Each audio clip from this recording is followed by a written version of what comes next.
하며 하나님의 귀한 말씀과 성도의 사랑 안에서 저희를 하나님의 사람으로 점점 양육시켜 주시는 것 진심으로 감사를 드립니다.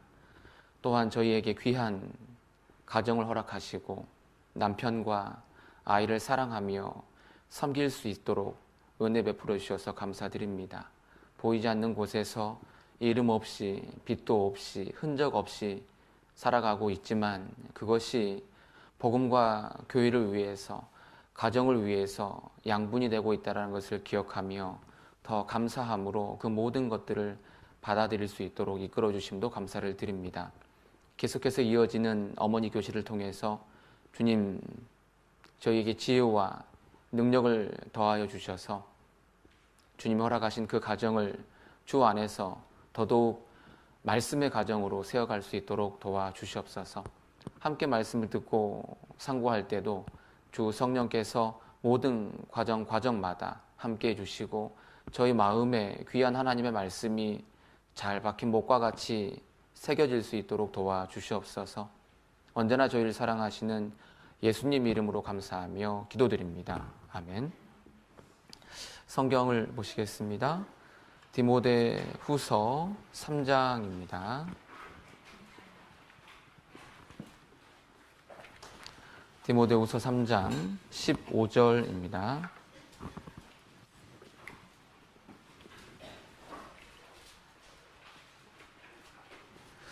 디모데후서 3장 15절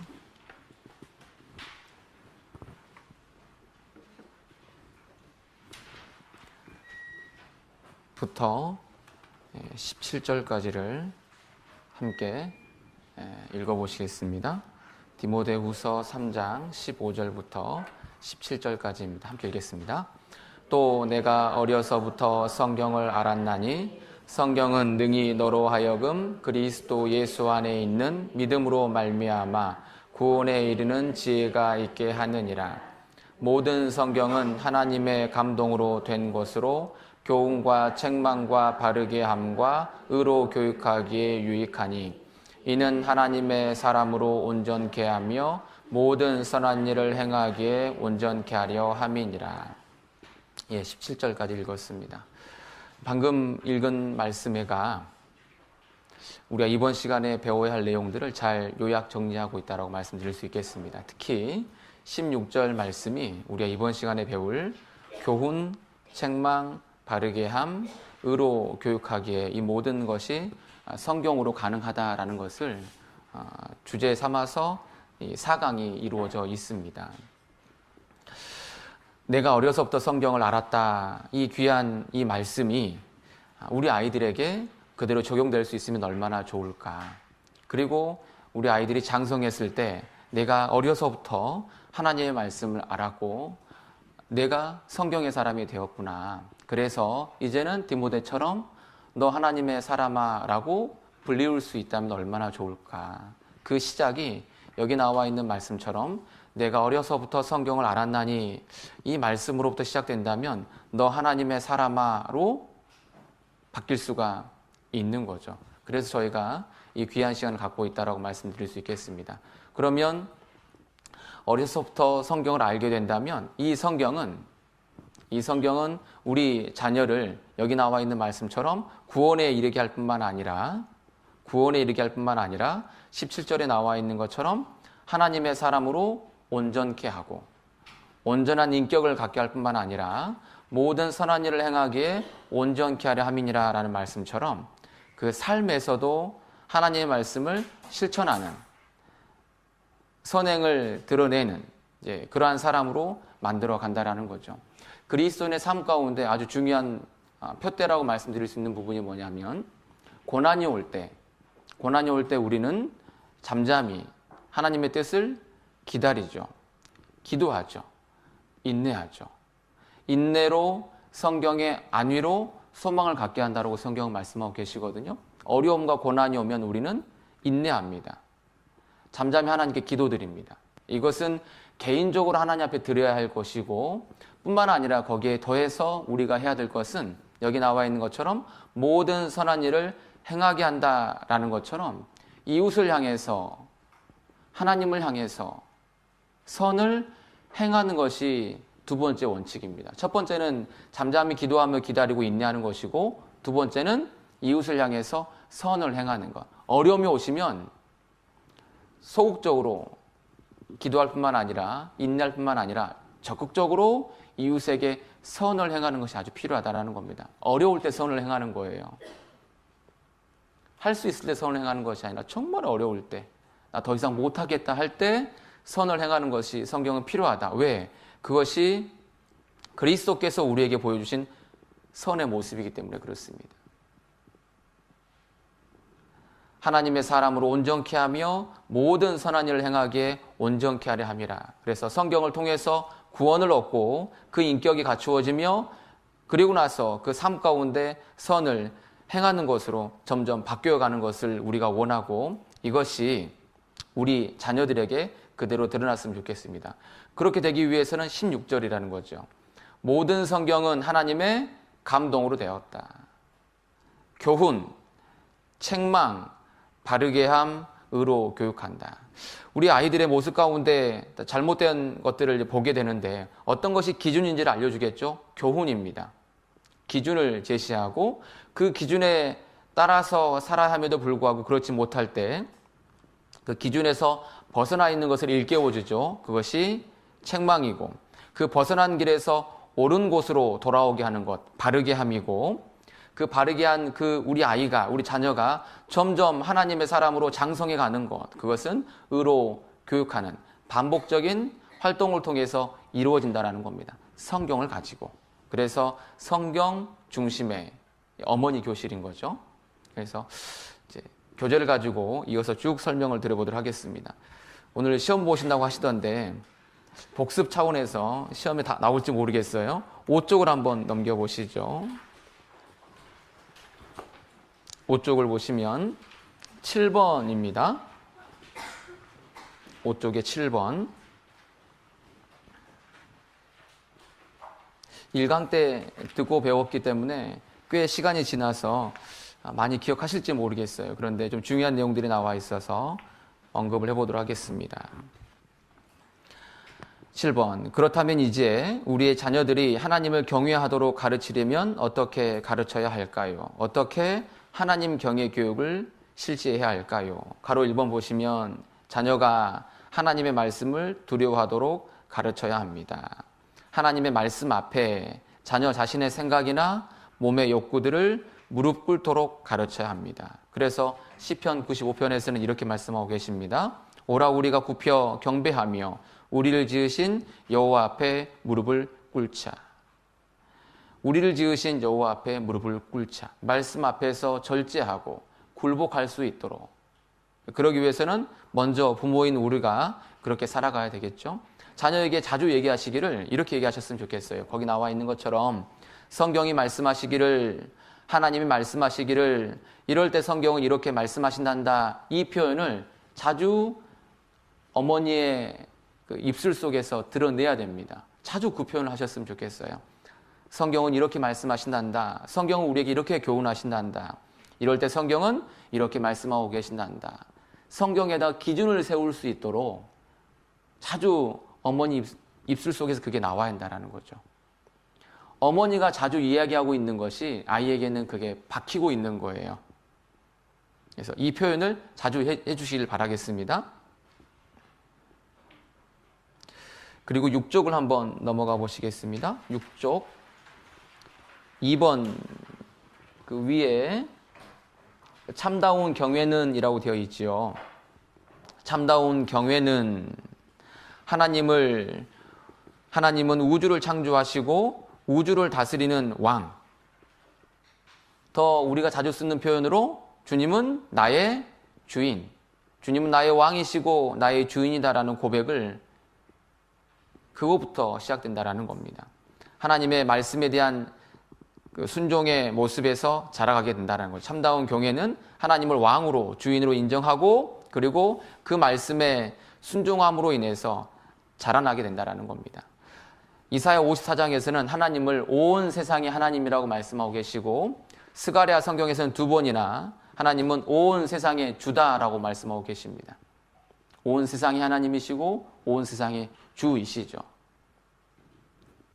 학생들과 교제하면서 자주 하는 얘기가 그렇습니다. 하나님은 정말 살아계십니다.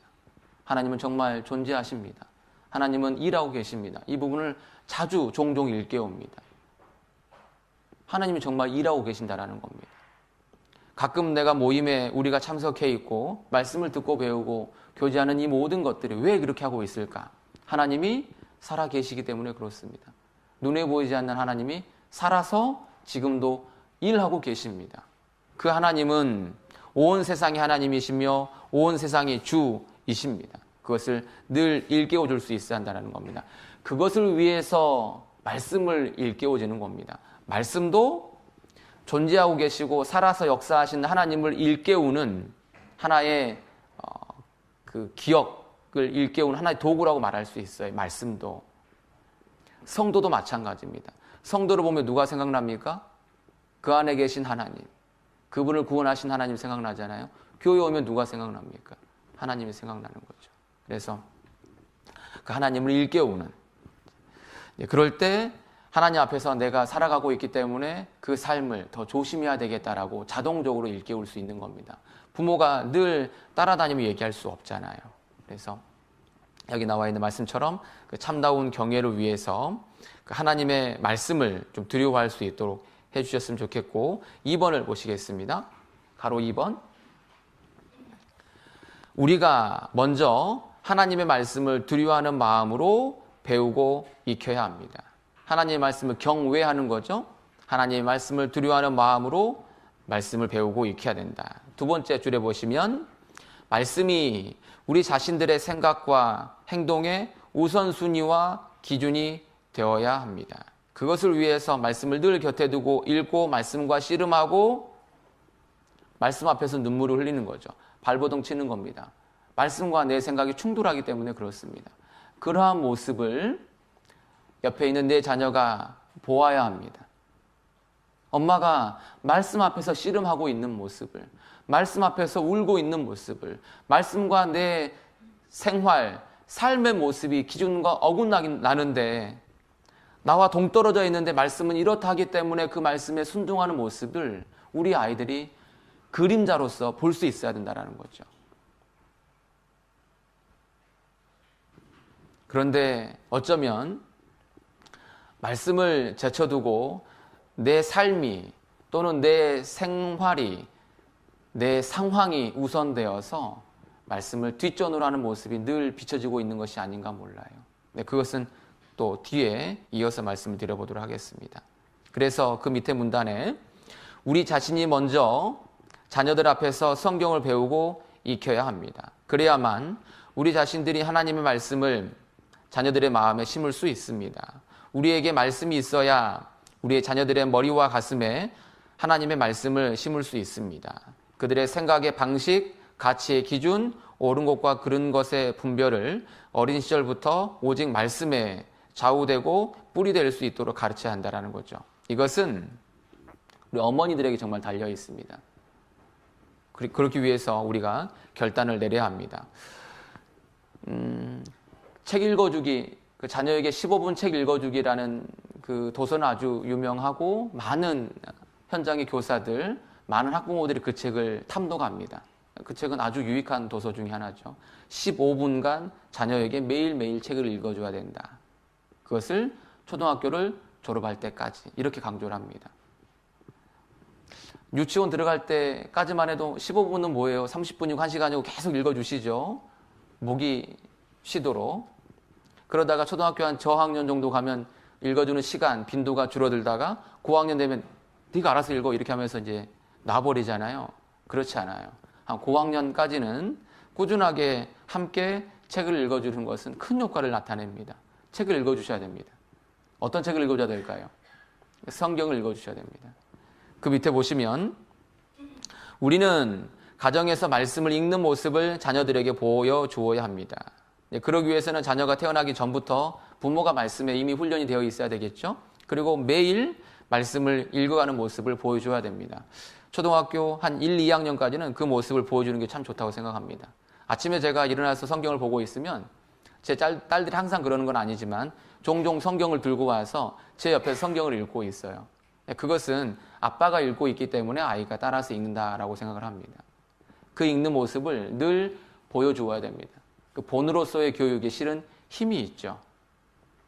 두 번째, 자녀와 함께 말씀을 읽는 시간을 꼭 가져야 됩니다. 보여줄 뿐만 아니라 조금 더 적극적으로 자녀와 함께 말씀을 읽는 시간도 가져야 됩니다.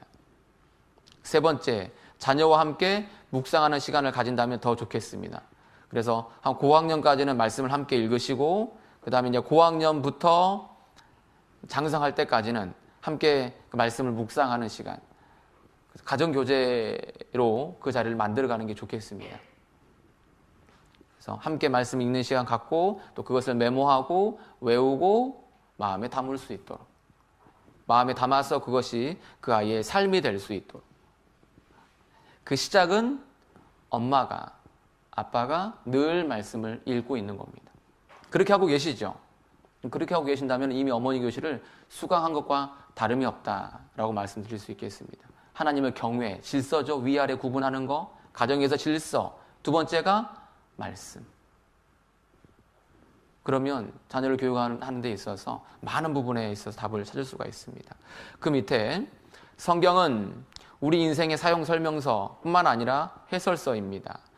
말씀에 우리 인생의 진리가 있고 인생의 답이 있고 그래서 항상 가정에서 하나님의 말씀이 진동하도록 해야 한다는 것입니다.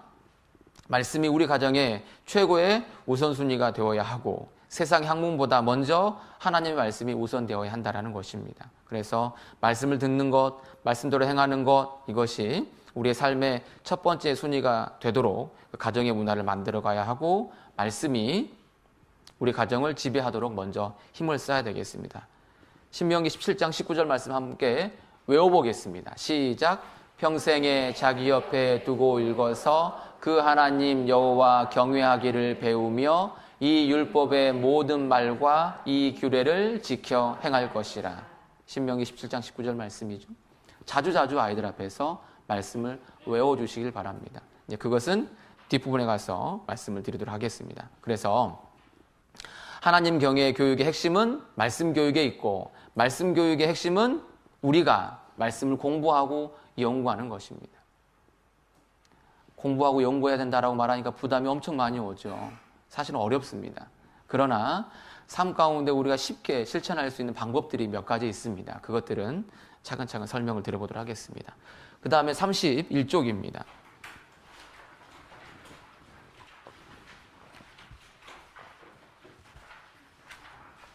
지난 시간에 우리가 배웠던 내용입니다. 31쪽 큰 3번입니다. 말씀의 중요성이 계속 대두되고 있는데 그렇게 하기 위해서 3번, 자녀를 가르치기 전에 내 자신이 말씀을 마음에 심고 있는가 되돌아보아야 합니다. 우리 지난 시간에 배웠습니다.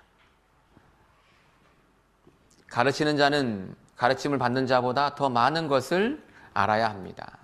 그래서 가르치기 위한 어떤 가르치는 내용이 10이라면 가르치는 자는 그 이상을, 배 이상을 준비하고 알고 있어야 그것을 쉽게 전달할 수가 있죠. 그래서 가르침의 원칙은 더 많은 것을 내가 알고 있어야 한다는 겁니다.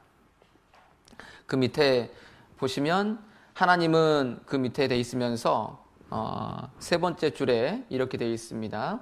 하나님의 말씀을 보이시죠? 하나님의 말씀을 우리 마음과 뜻에 두게 된다면 우리 행동 또한 변하게 될 것입니다.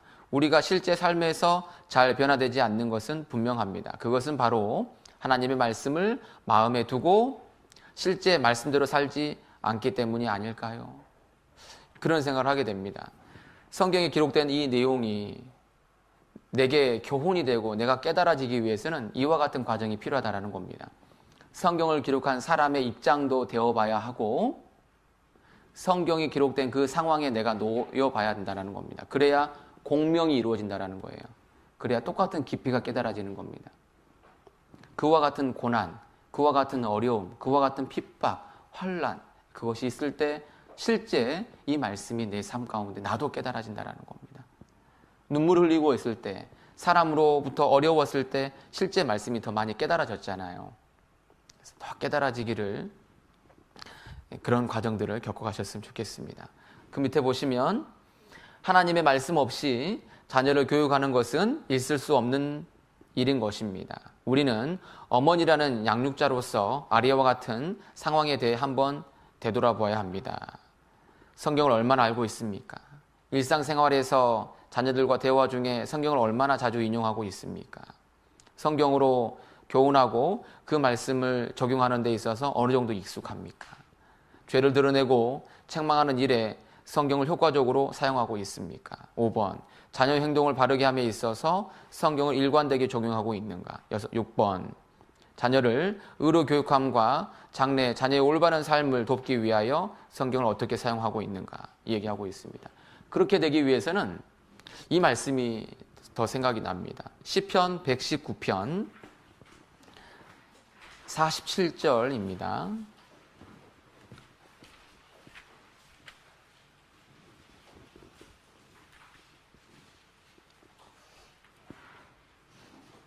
(119편) 47절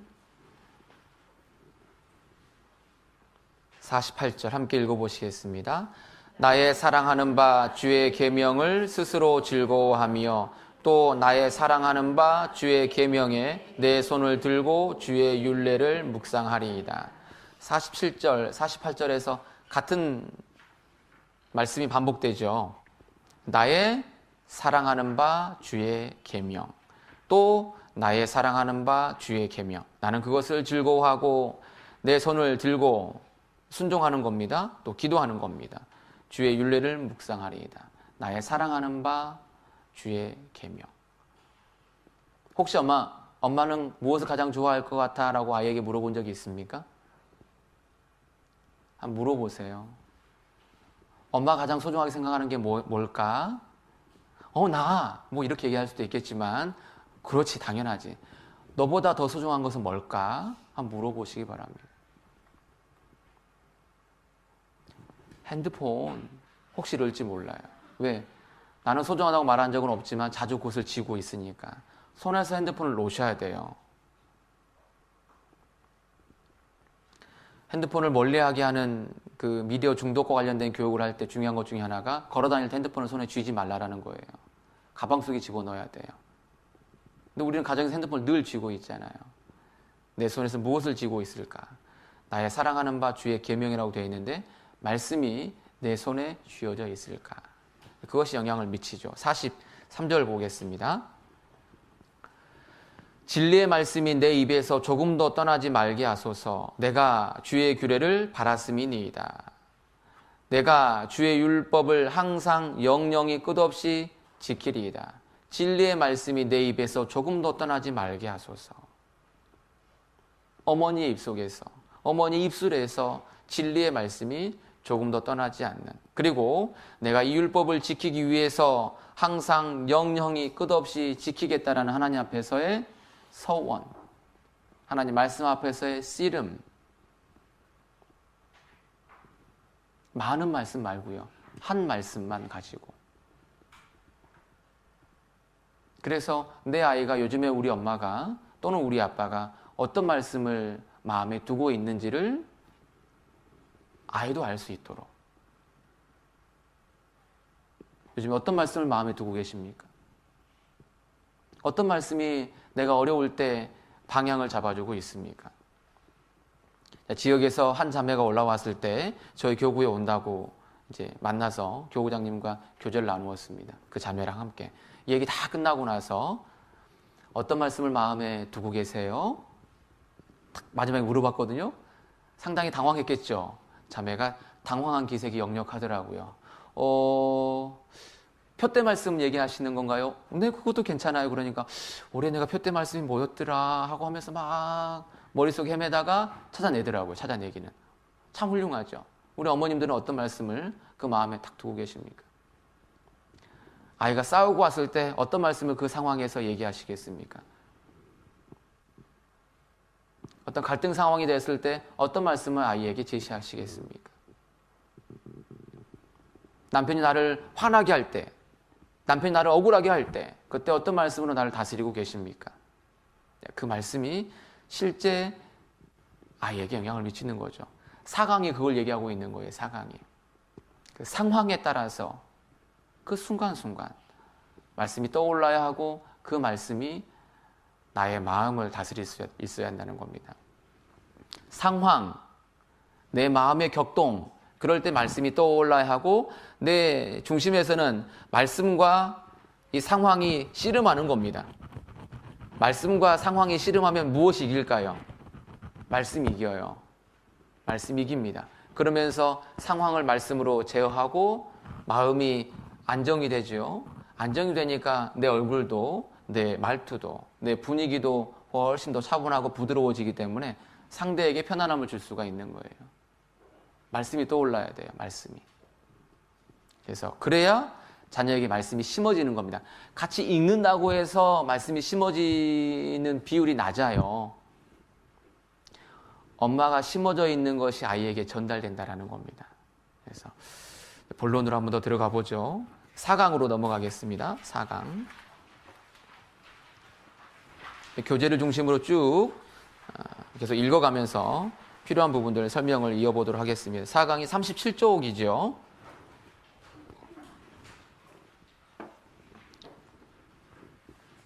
맨 위에 우린 성경 말씀을 가정의 중심에 두고 말씀을 자녀들에게 가르쳐야 한다는 걸 배우고 있습니다. 그렇다면 언제, 어떻게, 어떤 방법으로, 어느 정도, 어느 시간 정도를 가르쳐야 할지 이제 궁금한 점이 많아지잖아요. 그런데 그 밑에 단락에 이렇게 돼 있죠. 우리가 살아가는 모든 순간들이 자녀에게 성경 말씀을 심을 수 있는 기회라는 겁니다. 모든 순간들입니다. 그러면 큰 1번에 내 자녀에게 하나님의 말씀을 언제 어떻게 가르쳐야 할까를 묻기 전에 우리가 준비되어야 한다는 겁니다. 그래서 반갈호 1번에 생각하고 또 생각하고 공부하고 또 공부하고. 아이고야, 학창시절도 공부하기 싫어서 힘들었는데 또 공부를 하란 말인가. 평생에 자기 옆에 두고 읽어서가 공부하는 겁니다. 그죠? 그래서 말씀을 들을 때나 전도집회나 또 조모임, 구역모임이나 간증이나 원례회나 이런 등등의 말씀을 들을 때 또 내 개인적으로 말씀을 읽을 때 말씀을 그냥 글로만 읽지 마시고 내 상황과 계속해서 씨름하게 만드셔야 돼요. 자녀의 상황과 씨름하게 만들어야 돼요. 그럴 때 말씀들이 떠오르거든요. 저희는 말씀을 전하는 사람이다 보니까 머릿속에 말씀의 주제가 정해져 있습니다. 이번에 있는 조모임, 구역모임, 또 뭐 주일에 있는 학생 설교, 각각의 모임마다 이미 어떤 걸 설교해야 되겠다라고 카테고리가 작성되어 있어요. 그래서 늘 말씀을 읽을 때, 들을 때마다 생각나면 거기다 메모를 하거든요. 계속해서 메모하고 있어요. 뉴스를 보면서도 좋은 거 있으면 얼른 메모해서 넣습니다. 순간순간마다. 그 작업이 이루어져야 효과가 있는 거예요. 왜냐하면 내 말씀이니까. 실은 누구에게 들은 것보다도 내가 읽고 내 마음의 감동, 내 마음을 촉촉하게 했던 그 말씀이 실은 영향력이 훨씬 있거든요. 그래서 어머니가 이미 깨달은 말씀, 어머니가 삶 가운데 적용한 것, 그것이 적용돼야 되겠죠. 그래서 그 밑에 보시면은 바로 맨 밑에 줄에 바로 어머니 자신이 제1의 도구라는 사실을 기억해야 한다는 거죠. 학교 현장에서 최고의 학습 자료는 무엇이냐? 그것은 바로 교사 자신이다라고 얘기를 해요. 교사 자신이 최고의 학습 자료다. 뭐 파워포인트, 좋은 영상, 좋은 자료 그런 것들이 필요하긴 하지만 그것보다도 먼저는 교사 자신이 최고의 자료다라고 얘기를 하고요. 그리고 교사 자신이 최고의 콘텐츠다라고도 얘기를 해요. 최고의 내용이라는 거죠. 그 말은 우리에게도 적용할 수 있죠. 누가 최고의 자료이고 누가 최고의 내용입니까? 내가. 시편 34편을 하나 보시겠습니다. 11절입니다. 34편 11절.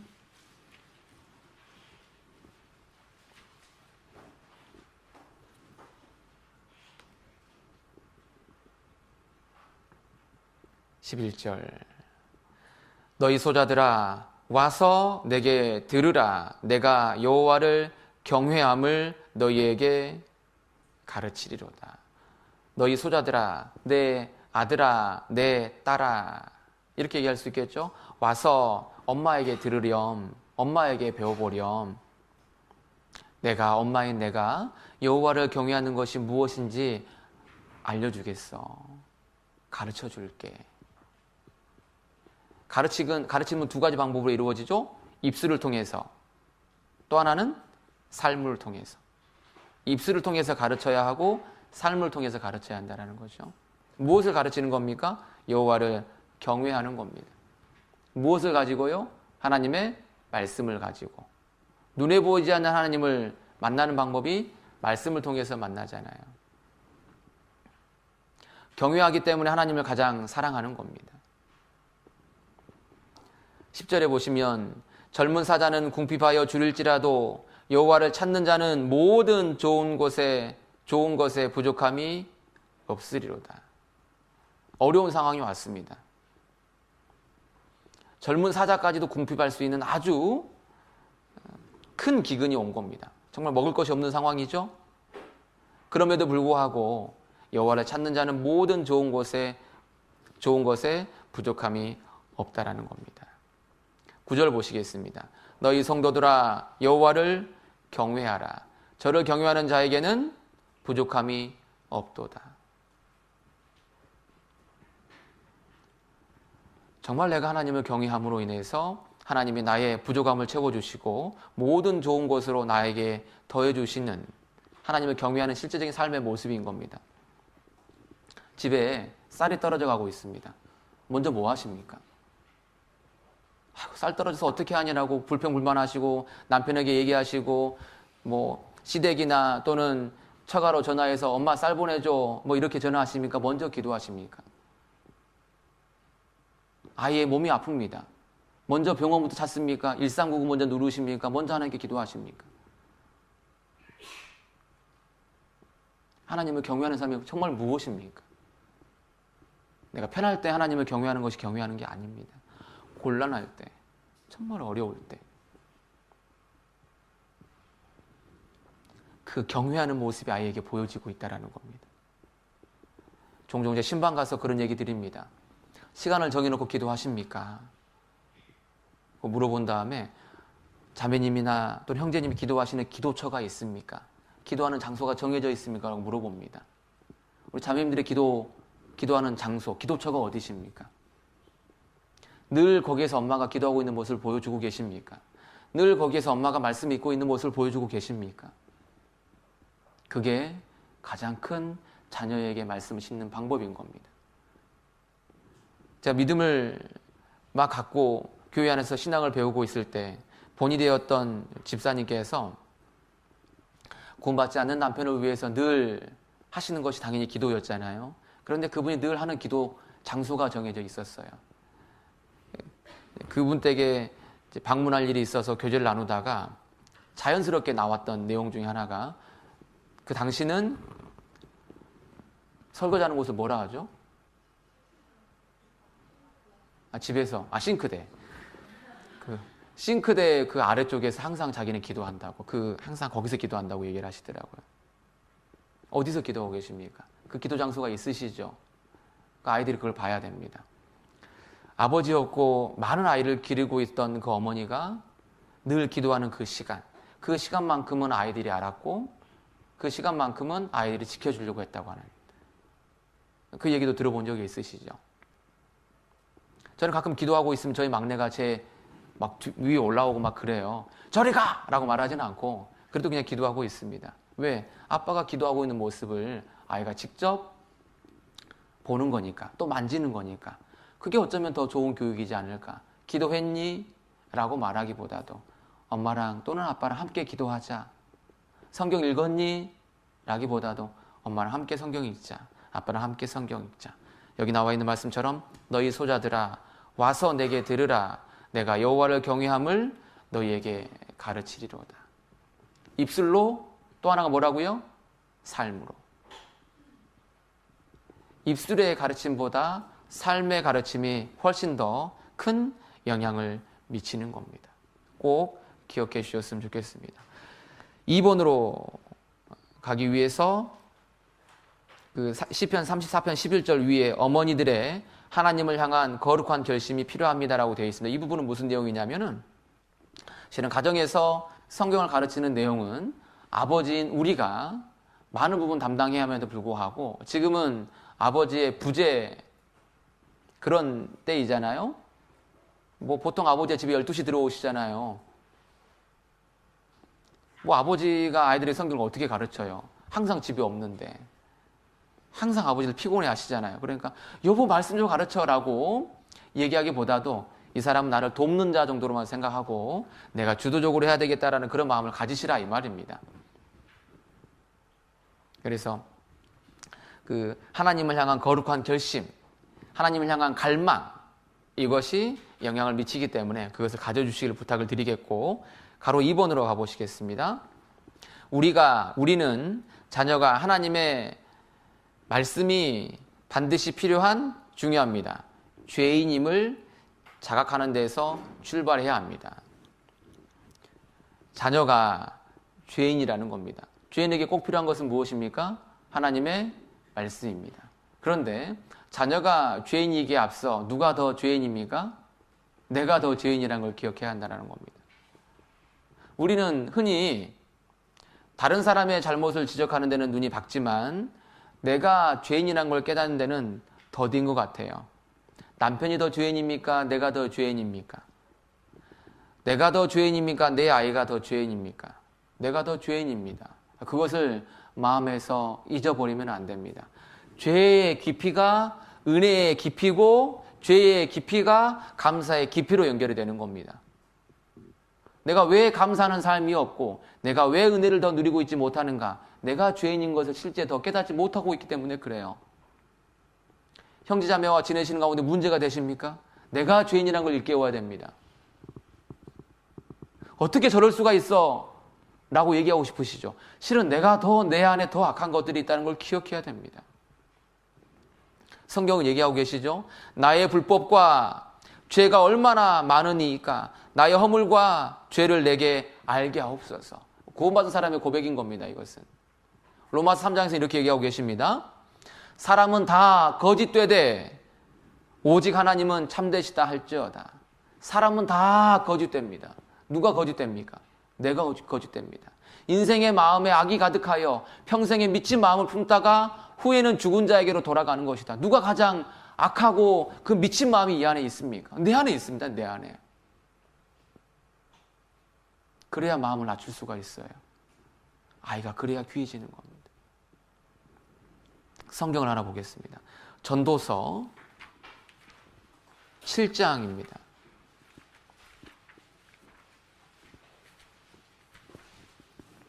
전도서 7장 21절입니다. 22절까지 함께 읽어보겠습니다. 무릇 사람의 말을 들으려고 마음을 두지 말라. 염려컨대 내 종이 너를 저주하는 것을 들으리라. 너도 가끔 사람을 저주한 것을 내 마음이 아느니라. 무릇 사람의 말을 들으려고 마음을 두지 말라. 왜 마음을 두지 말아야 할까요? 죄인이거든요. 죄인이에요. 염려컨대 내 종이 너를 저주하는 것을 들으리라. 내 종이라는 것은 내가 부릴 수 있는 사람, 내가 다스릴 수 있는 사람, 쉬운 사람이에요. 내게 늘 내 앞에서 웃으며 나의 마음과 분위기와 코드를 맞추는 사람입니다. 나와 친한 사람이에요. 그 친한 사람도 너를 저주하는 것을 들으리라. 맞습니다. 듣습니다. 그 얘기 들으면 속상하시죠? 마음 상하잖아요, 우리가요. 그런데 기억해야 됩니다. 그가 죄인이라는 것. 나도 죄인이라는 것. 내 아이도 죄인이라는 것. 나도 죄인이라는 것. 내 남편은요, 역시 죄인입니다. 그 기대를, 죄인이라는 걸 잊어버리기 때문에 마음에 기대를 많이 가져요. 그래서 실수하죠. 어떻게 그럴 수가 있어? 라고 얘기하는데 그럴 수밖에 없어요. 죄인이거든요. 죄덩어리입니다, 정말. 그런데 더 무서운 것은 22절에 나와 있는 것처럼 너도 가끔 사람을 저주한 것을 내 마음이 아느니라. 내 마음이 더 미워요. 내 마음이 더 미워. 내 마음이 더 심각해요. 사실은. 그래서 우리는 말씀이 필요한 겁니다. 그래서 우리 자녀에게도 말씀이 필요한 거고요. 그런데 죄를 깨달으면 누구를 깨닫냐면 하나님을 깨달아요. 시편을 보겠습니다. 시편 32편. 시편 32편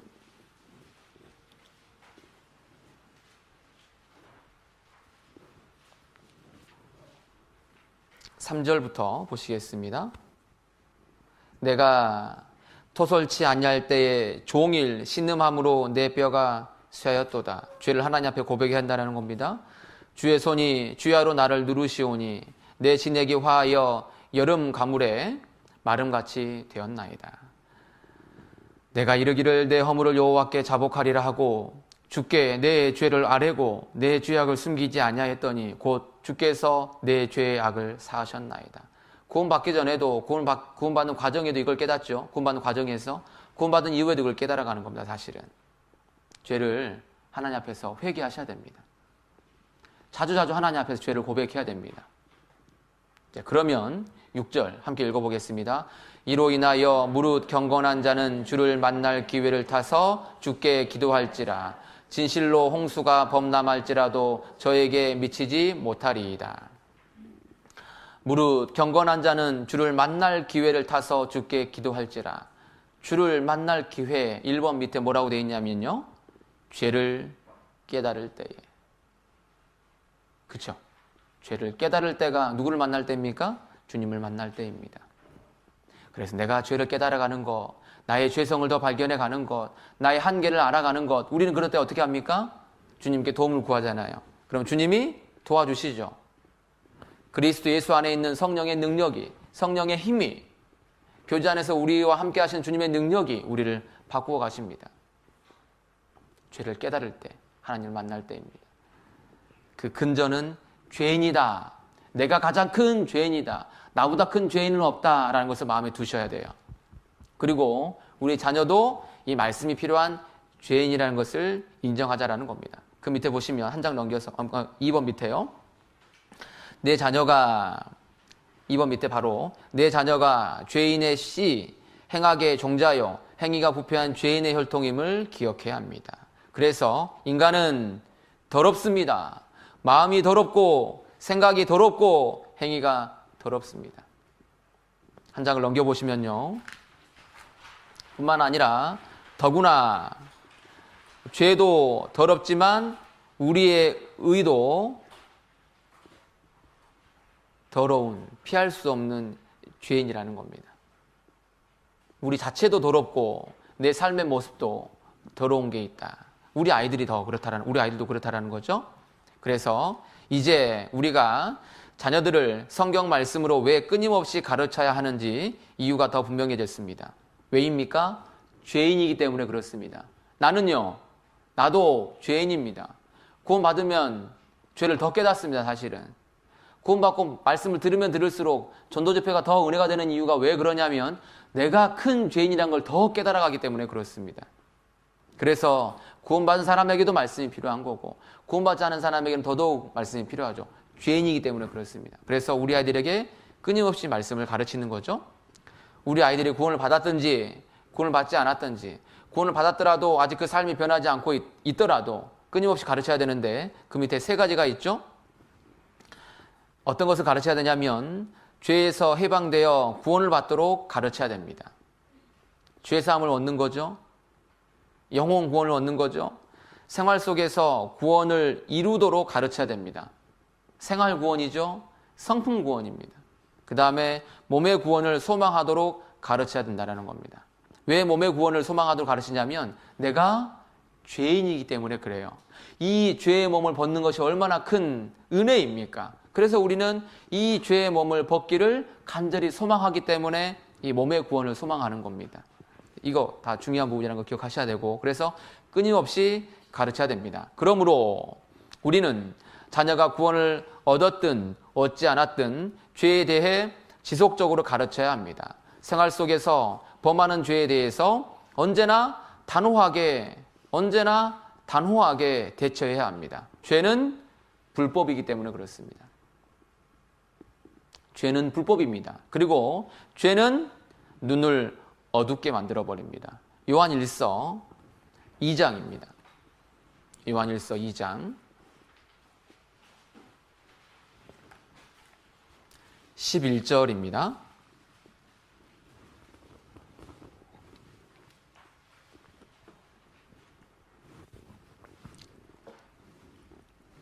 그 형제를 미워하는 자는 어두운 가운데 있고 또 어두운 가운데 행하며 갈 곳을 알지 못하나니, 함께 읽겠습니다. 이는 어두움이 그의 눈을 멀게 하였음이니라. 죄는 어두움입니다. 그리고 그 죄는 눈을 멀게 합니다. 그래서 사단 마귀가 쓰고 있는 그 죄는 화전이라고 그랬잖아요. 그 죄를 목사님께서 종종 표현하신 것처럼 독사의 독보다도 더 무서워해야 됩니다. 죄를 지으면 죄에 대한 민감성이 줄어들죠. 무감각해집니다. 그래서 죄를 더 범하게 되는 겁니다. 그래서 그 죄에 대해서 예민하게 반응하셔야 됩니다. 혹여 내 삶 가운데 작은 여우, 죽은 파리, 그 다음에 방축에서 물이 새는 것 같은 작은 틈 타고 마귀가 들어온다 그랬잖아요. 그것이 들어오지 않도록 예민하셔야 돼요. 자연스럽게 묻어 들어오는 것들이 아주 무서운 겁니다. 그래서 그 죄와 싸우기를 힘써야 하고 피 흘리기까지 노력을 해야 한다는 겁니다. 늘. 그런데 안타깝게도 죄와 싸우지만 죄와 대항해서 이길 수 있는 힘이 약하죠. 사실은 약합니다. 그래서 그걸 해결할 수 있는 방법이 로마서 8장 1절에서 말씀하신 것처럼 그리스도 예수 안에 있는 그 자에게는 다시는 정죄함이 없다 그랬죠. 구원받은 이후에 죄 가운데 넘어지는 율법의 그 요구를 어기는 그것으로부터 이길 수 있는 것이 그리스도 예수 안이라는 겁니다. 그리스도 예수 안, 첫 번째, 그리스도의 보배로운 피 안에서 우리가 구속함을 받았다라고 얘기할 뿐만 아니라, 두 번째, 그리스도 예수 안, 몸된 교회 안에 성령이, 주님이 머리로 계시죠? 성령이 그 안에서 역사하시죠? 성령의 능력을 힘 입음으로 인해서 죄의 세력으로부터 이겨나갈 수 있는, 새와 쥐가 끈을 묶어놨을 때 새는 위로 솟구치려고 하잖아요. 그것을 이길 수 있는 것은 이 힘이 더 있을 때 이길 수가 있죠. 죄의 세력으로부터 이길 수 있는 것은 성령의 능력을 힘입을 때. 그래서 기도하실 때마다 성령의 충만을 입을 수 있게 해달라고 기도하셔야 돼요. 그러면서 말씀을 채워가는 겁니다. 성령의 검이 말씀이잖아요. 성령은 말씀을 통해서 일하셔요. 그러니까 우리가 말씀을 계속 심는 이유는 성령의 공급을 받기 위해서, 성령이 내 삶 가운데 힘있게 역사하게 하기 위한 수단으로 말씀을 놓고 있는 거예요. 이해되셨죠? 그러니까 말씀을 채우셔야 돼요. 연료가 필요하다 이 말이에요. 말씀이 연료예요, 연료. 그래서 성령은 몸된 교회 안에 있으면서 하나님의 능력, 또 생명, 성령의 능력을 교회 안에서 우리에게 부어주심으로 인해서 우리가 하나님의 뜻을 깨닫고 하나님의 뜻을 행하고자 하는 소원도 주시고 행할 수 있는 능력도 주시죠. 교회 안에서. 그래서 이 죄를 이길 수 있는 방법은 교회 안에서 성령의 능력을 공급받을 때이다. 십자가는 첫 번째, 우리가 십자가 바라볼 때 우리가 죄인이라는 것을, 우리의 죄가 그 피로 영원히 용서되었다는 걸 깨닫게 하셨죠. 두 번째 바라볼 때는 무엇입니까? 주님이 죽을 때 내가 함께 죽었다. 그리고 이제는 내 삶의 주인은 주님이시다라는 걸 깨닫게 하시는 겁니다. 내 삶의 주인이 누구시라고요? 주님. 삶의 주권을 주님께 내어드려야 되는 거예요. 여호수아가 여리고를 전쟁하러 나가려고 할 때 군대 장관이 나왔었죠. 여호와의 군대 장관. 그 군대 장관에게 그 지휘권을 내어놓잖아요. 삶의 지휘권을. 그랬을 때 그 군대 장관이 그 전쟁에서 이길 수 있는 방법을 알려주고 그 전쟁을 이기게 하는 겁니다. 내 삶의 주권. 하나님께 있습니다. 아까 온 세상의 주 말씀드렸죠? 온 세상이 하나님이라 그랬잖아요. 나를 구원하신 분이기 때문에 값을 주고 사셨기 때문에 이것을 주님께 내어놓을 때 삶이 변화가 생겨요. 말씀을 이용하지 마세요. 말씀을 내 안에 집어넣어 놨으니까 효과가 있겠지라고 생각하지 마세요. 말씀을 집어넣는 이유가 주님이 나의 주인이기 때문에 주님이 내 삶을 다스리게 하기 위해서 말씀을 집어넣고 있다는 걸 기억하셔야 돼요. 하나님을 이용하지 마세요. 내가 말씀 많이 외우고 있고 말씀을 많이 집어넣으면 주님이 우리 가정을 또 내 삶을 좋은 쪽으로 바꾸고 가시겠지. 이용하지 마세요. 주님이 나의 주인이세요. 그래야 죄로부터 이길 수가 있어요. 그 원리를 알고 계시고 그 원리 안에서 우리 아이들에게 점점점 가르쳐 가야 되겠습니다. 그 다음 단락 보시겠습니다. 그렇게 되기 위해서는 구원을 받지 않는 자녀는 먼저 구원을 받아야 합니다. 우리의 자녀들이 먼저 구원을 받도록 하는 것이 성경적 가르침의 최선의 목표입니다. 구원은 문이죠. 문을 통과하고 나면 그 아름다운 곳을 다 만끽할 수가 있어요. 구원을 받아야 그게 가능하다라는 겁니다. 그래서 그러므로 삶 속에서 죄를 끊임없이 다루어야 하며 죄를 해결하지 않고는 하나님 나라에 갈 수 없다는 걸 강조하고 그 죄에 대해서 돌이킬 수 있도록 죄를 해결할 수 있도록 끊임없이 일깨워 주어야 되겠습니다. 그래서 그 밑에 제일 아래 줄에 보시면 항상 깨어 기도하시고 적절한 때를 포착하여 집회나 상담으로 인도하실 뿐만 아니라 집에서도 자녀의 거듭남의 문제를 자주 좀 지혜롭게 좀 다루어가야 되겠습니다.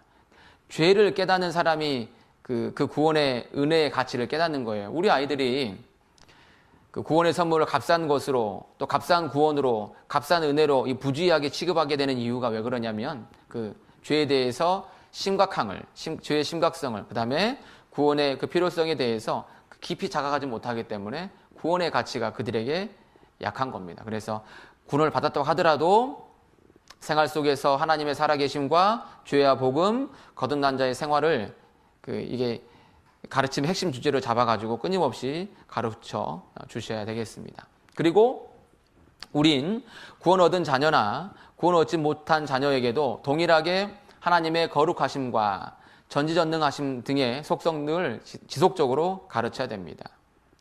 그렇게 할 때 하나님의 경외함으로 인해서 죄를 멀리하는 것이라는 걸 알게 되고 그리고 하나님을 경외하는 자는 마땅히 죄에 대해서 자신의 입장을 분명히 해야 하며 살아가면서 죄로부터 분리되고 거룩해진다는 것을 알게 된다는 거죠.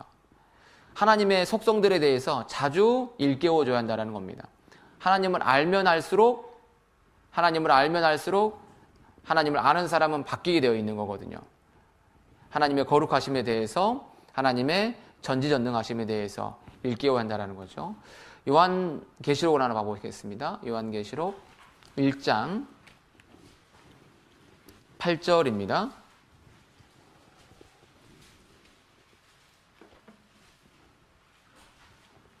요한계시록 1장 8절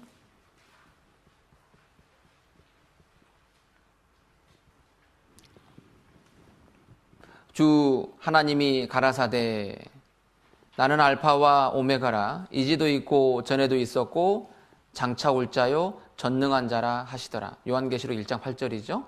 주 하나님이 예수님이십니다. 예수님이 가라사대 나는 알파와 오메가라 이제도 있고 전에도 있었고 장차 올 자다. 그 말은 무슨 말입니까? 처음부터 끝까지 다 알고 계시는 분이다. 전지하신 분이라는 의미죠. 주님은 전지하십니다. 뿐만 아니라 전능한 자이십니다. 주님은 전지하시고 전능하십니다. 창세기에 믿음의 조상 아브라함, 그의 아들인 이삭, 그 다음에 야곱, 요셉에게 하나님 나타내시는데 어떻게 나타나시냐면은 전능한 하나님으로 나타나셔요. 아브라함에게 창세기 17장에서 나는 전능한 하나님이라고 얘기하고 계시고, 이삭에게 창세기 28장에서 전능하신 하나님이 내게 복을 주오라고 되어 있고, 야곱에게는 창세기 35장에서 나는 전능한 하나님이라 이렇게 나타납니다. 그리고 요셉에게는 창세기 49장에서 야곱의 전능자의 손을 힘 입음이라, 전능자로 말미암나니, 이런 표현들이 나옵니다. 그들은 전능하신 하나님으로 고백하고 있어요. 하나님은 그들에게 전능하신 하나님으로 나타나셨어요. 전능하시다, 전지하시단 말이죠. 모든 걸 알고 계시고 모든 걸 행할 수 있는 분입니다. 나와 내 자녀와 우리 가정에 필요한 모든 것들을 하나님의 그 뜻대로 움직여 가시고 바꿀 수 있는 분이다. 그것을 일깨워줘야 돼요, 아이들에게요. 하나님은 전지전능하십니다. 그리고 그 하나님을 사랑하고 그 하나님 앞에서 우리가 하나님을 높이고 섬기며 살고 있다는 겁니다. 그래서 이 말씀 하나 꼭 외워주시길 바라겠습니다. 시편 16편, 시편 16편, 여기서 세 가지 교훈을 받을 수가 있어요. 시편 16편 8절입니다. 함께 읽어보시겠습니다. 내가 여호와를 항상 내 앞에 모시며 그가 내 우편에 계심으로 내가 요동치 아니하리로다. 내가 항상 여호와를 내 앞에 모시며, 항상 하나님 앞에서 그 삶을 살아가고 있는 겁니다. 제가 길을 걸어갈 때 저희 아버지랑 길을 걸어가면요, 더 조심히 걸어갑니다. 사실은 더 주의하며 말도 하고 행동하거든요. 그리고 또 목사님과 함께 걸어가면 더 조심하죠. 사실은 어려운 사람과 함께하면 함께할수록 그 삶을 조심하게 되어 있습니다. 내가 하나님을 내 앞에 모시고 살아가고 있다는 걸 기억하는 겁니다. 신전의식이죠. 하나님의 임재를 느끼며 살아가는 겁니다. 코람데오란 말 많이 들어보셨죠? 하나님 앞에서 그 삶을 살고 있기 때문에 더 조심하는 겁니다. 잠언 5장에서 이렇게 말씀하고 계십니다. 대저 사람의 길은 여호와의 눈앞에 있나니, 이렇게 말씀하고 계셔요. 그가 그 모든 길을 평탄케 하시느니라. 대저 사람의 길은 여호와의 눈 앞에 있나니, 내 삶의 모든 순간순간마다 그것이 하나님 앞에서 펼쳐지고 있다는 걸 기억하고 계시지요. CCTV가 우리를 다 이렇게 녹화하고 있잖아요. 다음에 그 CCTV를 보면요, 얼마나 당황하는지 몰라요. 우리는 항상 그 하나님의 눈 앞에 행하고 있다는 것, 하나님을 내 앞에 모시고 있다는 걸 기억해야 되고, 두 번째는 그가 내 우편에 계심으로, 이 말씀에서 알 수 있듯이 하나님과 동행하는 겁니다. 하나님과 늘 동행하는 삶을 사셔야 돼요. 그걸 의식하고 인식하며 살아가는 겁니다. 동행하고 있기 때문에 하나님을 닮아가는 거죠. 저희 딸아이가, 둘째 아이가 2학년입니다. 둘째 아이가 2학년인데 둘째 아이가 저한테 물어보더라고요. 아빠의 소원은 뭐예요? 라고 물어보더라고요. 그래서 아빠의 소원은 예수님을 닮고 싶어요 라고 얘기를 했어요. 제가. 그러고 나서 저는 지나갔거든요. 그리고 나서 이제 집에 가서 아이가 적어놓은 거 냉장고에 붙어있는, 이제 거기에 보니까 엄마의 소원을 먼저 적었더라고요. 엄마의 소원, 아빠의 소원, 언니 소원, 자기 소원, 이제 막내 소원 적어놨는데 아빠의 소원을 이렇게 적어놨더라고요.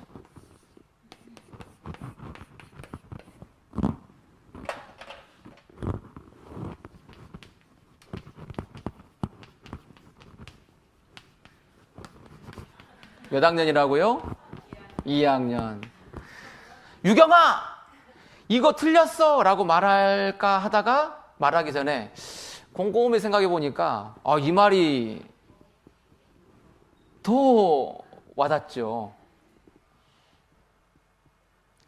그 초대 그 교부 중에 이그나티우스라는 사람이 있어요. 그의 별칭이 데오필로스라고 해요. 데오, 하나님. 필로스는 그 휠, 바퀴잖아요. 예수님을 운반하는 사람, 하나님을 운반하는 사람이라고 얘기를 하는데 하나님을 담고 있는 사람이라는 그런 뜻입니다. 그가 항상 걸어 다닐 때마다 얼음 위를 걷는 것처럼 조심조심 걸어 다녔다고 그래요. 그래서 제자들이 물어봤답니다. 아니 왜 선생님은 왜 얼음 위를 걷는 것처럼 그렇게 조심조심 걸어가십니까? 라고 물어보니까 내가 하나님을 닮고 있는 사람이고 하나님을 모시고 있는 사람인데 어떻게 조심조심 걷지 않겠느냐, 이제 이런 얘기를 했다고 해요. 동행하고 있기 때문에 우리는 예수님을 닮은 사람이고 예수님을 닮고 있는 사람입니다. 내 안에 이제 모시고 있는 거예요, 주님을. 그걸 기억하면 삶이 아주 많은 부분에 있어서 조심조심 됩니다. 그 다음에 이어진 말씀에가 그렇게 돼 있죠. 그가 내 우편에 계심으로 내가 유동치 아니하리로다. 왜 유동치 않을까요? 누구를 의지하니까요? 주님을 의지하니까. 주님을 의뢰하기 때문에 유동치 않는 거예요. 하나님 앞에 삶을 살고 있죠. 두 번째, 동행하는 삶이죠. 세 번째, 주님을 의지하고 의뢰하는 삶인 겁니다. 그 생존하신 하나님 앞에 살고 있는 거예요. 성경은 하나님은 살아계신다, 생존하신 하나님이다, 이런 표현들이 아주 많아요. 다윗이 그런 고백을 참 많이 했어요. 특히 시편에서. 살아계신 하나님을 모독하는 저 골리앗을 그렇게 얘기하잖아요. 그죠? 하나님 살아계십니다. 그래서 하나님을 내가 생존하신 하나님 앞에 삶을 살고 있다는 걸 기억해야 한다는 겁니다. 성경 하나 더 보시겠습니다. 시편 42편입니다. 시편 42편 2절입니다. 함께 읽어보시겠습니다. 내 영혼이 하나님 곧 생존하시는 하나님을 갈망하나니 내가 어느 때에 나아가서 하나님 앞에 배울고. 내 영혼이 하나님 곧 생존하시는 하나님이라고 얘기하고 계셔요. 살아계신 하나님이죠. 그리고 그 살아계신 하나님은 우리에게 생명을 주시는 분입니다. 8절에 낮에는 여호와께서 그 인자함을 베푸시고 밤에는 그 찬송이 내게 있어 생명의 하나님께 기도하리로다. 생명의 하나님으로 나타나고 계시죠. 43장 4절에 보시면 그런즉 내가 하나님의 단에 나아가서 나의 극락의 하나님께 이르리이다. 하나님이여 나의 하나님이여 내가 수금으로 주를 찬양하리이다. 어떤 하나님입니까? 극락의 하나님, 살아계신 하나님, 생명의 하나님, 극락의 하나님이라는 겁니다. 하나님은 살아계셔요. 살아계신 하나님이라고 늘 생각하십니까? 하나님을 정말 의식하십니까? 하나님을 늘 의식하며 삶을 살아가셔야 됩니다. 구원받은 사람은 하나님을 의식하는 사람이에요. 의식한다는 게 무슨 말입니까? 하나님이 살아계시다라는 것을 인정하는 겁니다. 그래서요, 우리가 지내는 가운데 여기 나라는 사람이 있죠? 우리는 어떤 상황을 만나게 됩니다.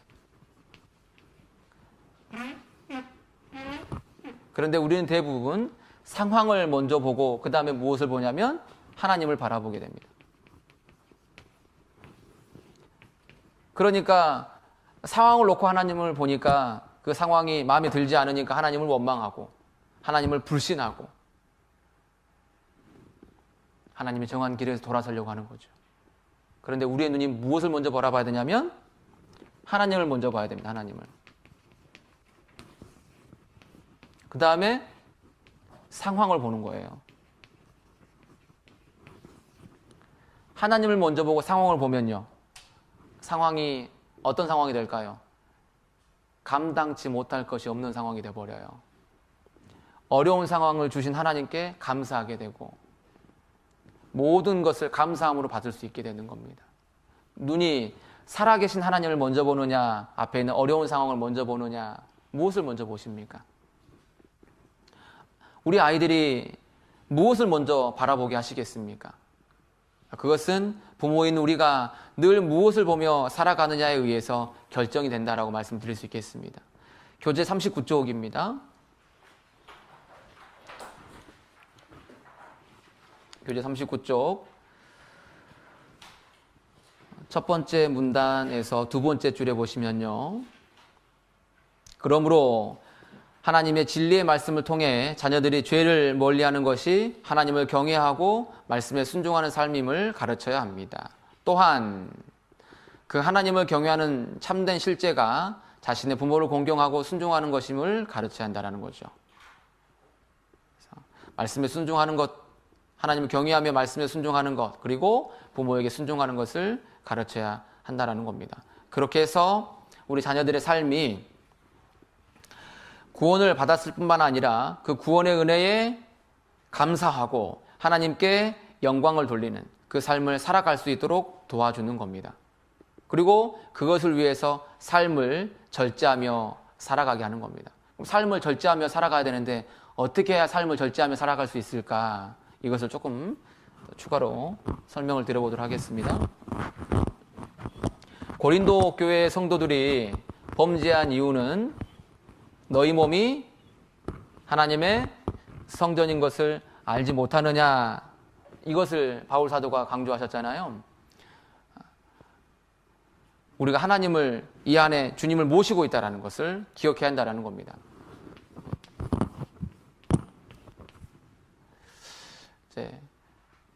우리는 이 안에 좀 주님을 모시고 계시잖아요. 그러면서 우리는 이 안에서 씨름하고 있는 거예요. 이 안에 주님이 들어와 계시지만 아직도 내가 변화되지 않는 옛 모습이 있어서 이게 항상 씨름하죠. 그래서 검은 개와 흰 개 싸우는 얘기 들어본 적이 있죠. 무엇이 내 안에서 더 힘을 발휘하느냐. 그래서 성령을 근심하게 하지 말고, 성령을 탄식하게 하지 말고, 성령으로 소멸케 하지 말라 그랬죠. 내 안에 있는 주님이 이 안에서 성령이 불일 듯 일어날 수 있도록 만들어 가야 되겠죠. 이제 그렇게 하기 위해서는 어떻게 해야 되냐면 사람이 어떻게 움직이고 있는가를 좀 기억할 필요가 있어요. 사람은 눈, 귀를 통해서 무엇인가를 받아들입니다. 우리가 무엇인가를 받아들이는 것은, 정보를 받아들이는 수단은 눈, 귀밖에 없어요. 그리고 그것이 발과 손, 입술로 드러나는 겁니다. 겉으로 드러나는 것은 이것을 통해서 드러나는 거예요. 그럼 무엇이 결정되느냐? 듣고 보는 것에 의해서 마음이라는 것이 결정이 되는 거예요, 사실은. 듣고 보는 것에 의해서. 눈, 귀를 어디에다가 연결하면 될까요? 그래서 말씀에 붙이는 거예요. 마음은 훈계에 착심하라 그랬죠. 마음은 은혜로서 굳게 함이 아름답다 그랬죠.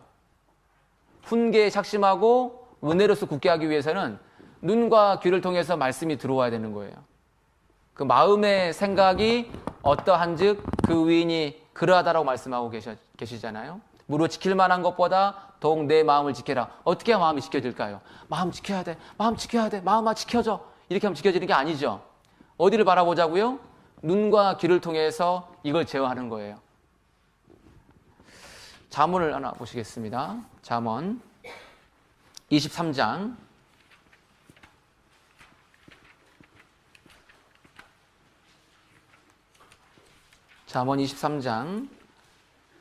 19절입니다.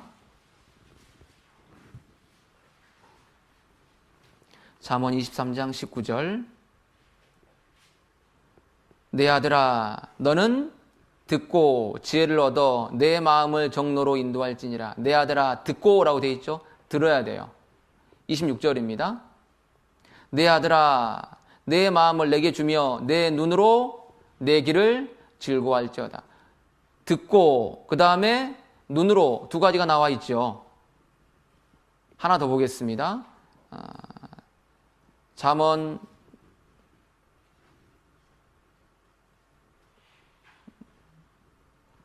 그 위에 잠깐만요. 잠언 4장을 가보시죠. 잠언 4장. 네, 잠언 4장 20절입니다. 잠언 4장 20절. 네, 중요한 말씀들이 나옵니다. 내 아들아, 내 말에 주의하며 나의 이르는 것에 내 귀를 기울이라. 귀가 나오죠. 그것을 내 눈에서 눈이 나오죠. 떠나게 말며 내 마음속에 지키라. 그것을 얻는 자에게 생명이 되며 그 온 육체의 건강이 됨이니라. 무릇 지킬 만한 것보다 더욱 내 마음을 지키라. 생명의 근원이 이에서 남이니라. 27절입니다. 우편으로나 좌편으로나 치우치지 말고 내 발을 악에서 떠나게 하라. 눈, 귀, 마음, 발이 나오죠. 그 위에 입술이 나오거든요. 마음이 무엇으로 결정되냐면 눈과 귀에 의해서 결정이 됩니다. 그래서 주와 그 은혜의 말씀께 부탁한다고 되어 있는데 그 말씀이 우리를 능히 든든히 세우기 때문에 그 말씀이 우리를 변화시킬 수 있어요. 그래서 말씀을 내 마음에 두고 말씀을 내 앞에 두어야 한다고 성경은 얘기하고 계셔요. 그 마음에 하나님의 법이 있으니 실족함이 없으리로다라는 말씀도 있어요. 내 눈앞에 말씀을 두어야 되는 겁니다. 시편 119편 130절입니다. 30절입니다. 119편 30절.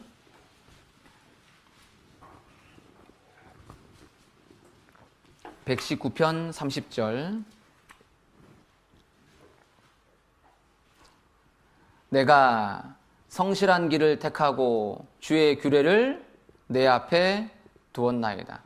무엇을 내 앞에 두었다고요? 주의 규례를. 그 다음에 11절입니다. 내가 주께 범죄치 아니하려 하여 주의 말씀을 내 마음에 두었나이다. 마음에도 말씀을 두고 입술에도 내 말씀을 두고 그러면 그 마음이 말씀으로 채워지니까 말씀의 사람이 되죠. 그러면 입술로나 손과 발로 무엇이 드러날까요? 말씀이 삶으로 나타나게 되는 거예요. 그러니까 말씀을 계속 내 앞에 두는 겁니다. 자, 그 다음에 2번, 큰 2번 보시죠. 성경적 책망으로 죄를 깨닫게 한다라고 되어 있습니다. 성경적 책망으로 죄를 깨닫게 한다. 이 부분 한번 쭉 읽어보시면 됩니다. 그래서 성경으로 죄를 깨닫게 하는 것입니다. 그래서 가로 1번에 40쪽에 반가로 1번에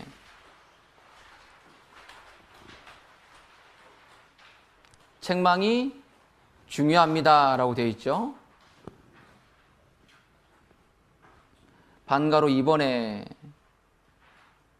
그렇다면 말씀의 검을 예리하게 만들어야 됩니다 라고 얘기하고 있습니다. 설명드렸던 부분이고요. 그래서 원가로 1번에 말씀을 정확하게 인용해야 되고 인용한 구절을 철저하게 설명을 해야 됩니다. 어떻게 적용해야 될지, 그리고 그 말씀이 그 내면에 심어져서 성령이 어떻게 그 말씀을 가지고 일할 수 있을지. 그리고 반가로 3번에 보시면 책망할 때 주의할 점입니다. 당신의 동기를 점검해야 된다. 쭉 내용이 나와 있는데 감정을 온유한 심령으로 잘 제어한 상태에서 얘기해야 한다는 거고요. 그 다음에 자녀들의 잘못이 성경 말씀의 그 기준에서 어긋나 있다는 것을 일깨워야 한다는 거예요. 내 마음에 안 맞는 것이 아니라 성경 말씀의 그 기준에서 어긋나 있기 때문에 문제가 된다는 겁니다. 그 기준을 명확하게 얘기한다는 거죠. 아까 성경이 말씀하시기를 이런 상황에 성경이 이렇게 말씀하신단다. 하나님께서 이렇게 말씀하신단다. 하나님이 가라사대 이 표현을 자주 하자 그랬잖아요. 그 기준 안에서 이야기를 해야 된다는 겁니다. 41쪽에 원가로 5번에 맨 위에 보시면 밑줄 친 부분 보세요. 죄에 대한 판단 기준이 무엇이라고요? 성경 말씀이라고요. 조심해야 될 것은 그 뒷부분입니다. 죄에 대한 판단 기준이 성경 말씀이라는 것을 이해합니다. 형처럼 해, 언니처럼 해, 엄마가 네 나이만 했을 때만 해도 이랬는데 이런 표현을 삼가야 한다는 거예요. 그것은 사람의 기준이기 때문에 그래요. 근데 이게 우리 가정에서 아주 많이 나옵니다. 그죠? 그 표현을 삼가셔야 돼요. 성경은 이렇게 얘기하고 계신다라는 그것을 늘 내가 인식하고 그 기준에서 무엇이 잘못되었는지를 말할 수 있어야 한다는 거죠. 그래서 적절한 시간을 선택하시고 적절한 영혼을 선택하시고 그 자녀의 양심에 호소하는 질문을 할 수 있어야 돼요. 나단 선지자가 다윗에게 그 양심을 찌른 거였잖아요. 그래서 다윗이 굴복했던 거죠. 양심을 호소할 수 있도록. 그 다음에 책망에 위로를 더해 줘야 된다. 책망을 했다면 그에 따른 위로가 더 필요하다는 겁니다. 중요한 교훈이 나오는데요. 자녀에게 진실한 칭찬과 격려의 말은 아이에게 사랑을 느끼게 합니다. 한 가지를 책망하면 7가지를 칭찬하는 식으로.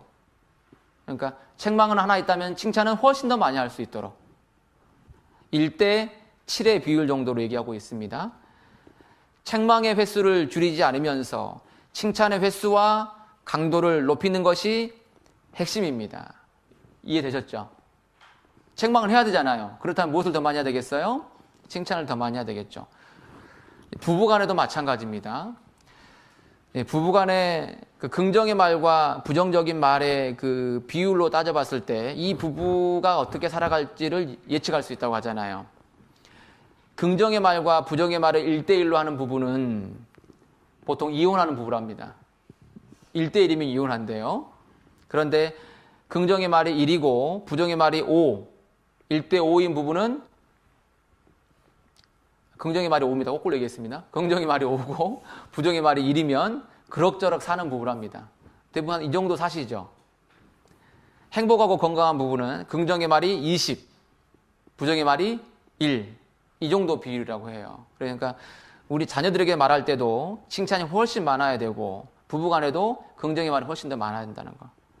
책망을 해야 한다면 그 비율을 잘 고려해 가면서 하나 얘기했으면 하나, 둘, 셋, 넷, 다섯, 여섯, 일곱 좀 세시고 더 하면 더 좋고 그 다음에 또 얘기하고. 왜냐하면 의도적으로 노력하지 않으면 놓칠 수 있기 때문에 그래요. 그 다음에 큰 3번으로 가보겠습니다. 성경으로 바르게 하기라고 돼 있죠.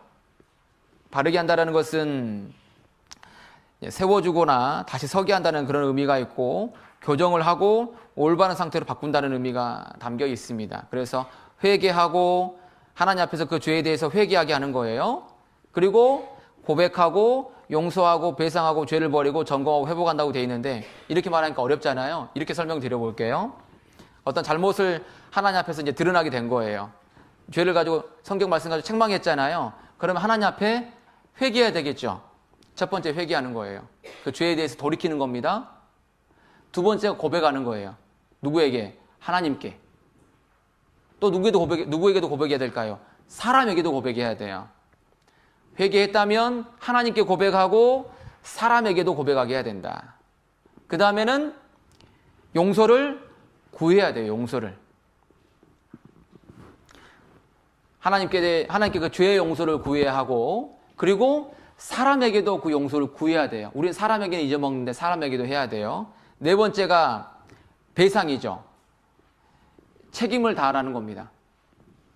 이걸 설명하는 성경의 방법이 뭐냐면 우리가 하나님께는 빚을 갚을 수 없지만 사람에게는 빚을 갚아야 되는데 속죄제와 속건제라는 게 있어요. 속죄제는 이 비고의적이거나 무지해서 범한 죄에 대해서 용서를 구하는 것.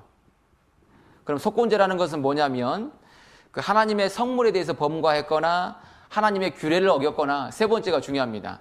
사람에 대해서 해를 끼쳤다면 그 끼친 것에 대해서 5분의 1을 더해서 갚고 나서 하나님께 속건제사를 드리는 거예요. 사람 간의 문제를 배상하라는 겁니다. 그래서 삭개오가 그 모습을 보여주었잖아요. 삭개오가. 그 찰스 피니라는 그 설교자 유명하시죠. 그 D.L. 무디 있을 때 같이 했던 분이시잖아요. 찰스 피니가 설교를 하고 나서 나오는데 어떤 소녀가 회개하고 구원을 받았다고 하면서 앞에 나온 겁니다. 그런데 그 소녀가 얘기하기를 자기는 어릴 때부터 크고 작은 남의 물건들을 도둑질하는 이 상습적인 습성, 도벽이 있었다고 해요. 그래서 이걸 어떻게 해야 될지 피니에게 물어보니까 그 피니 목사님이 이렇게 얘기했다고 합니다. 그 소녀에게 네가 진정으로 죄와 죄책감과 그리고 죄의 습성에서 자유하게 되려면 그동안 훔쳤던 것을 하나씩 기회를 만들어서 갚아 나아가라 이렇게 얘기를 했다고 해요. 그래서 그 소녀가 자신이 훔쳤던 것들을 점점 갚아갔다는 겁니다. 그로 인해서 사람들이요 많은 변화를 받고 주님께로 돌아오는 역사가 일어났다고 해요. 뿐만 아니라 이 소녀가 훔친 것만 갚을 정도가 아니라 나중에는 아예 자신의 것을 힘들고 어려운 사람들에게 나누어주는 축복의 통로가 되었다고 그래요. 그러니까 잘못을 범한 것에 대해서 그냥 넘어가면 안 되고 꼭 배상할 수 있게 해야 한다는 겁니다. 그거 교육하셔야 돼요. 아이들에게요. 배상. 그 다음에 죄를 42쪽 5번에 죄를 버림에 대해서 얘기하고 있죠. 죄를 버려야 됩니다. 반복되지 않도록요. 반복되지 않도록 하기 위해서 6번 점검을 하는 겁니다. 스스로 제어하는 데는 어려움이 있어요. 그러니까 부모가 강력한 제어 장치가 되는 겁니다. 부모의 도움이 필요하다는 걸 얘기하고 있는 겁니다.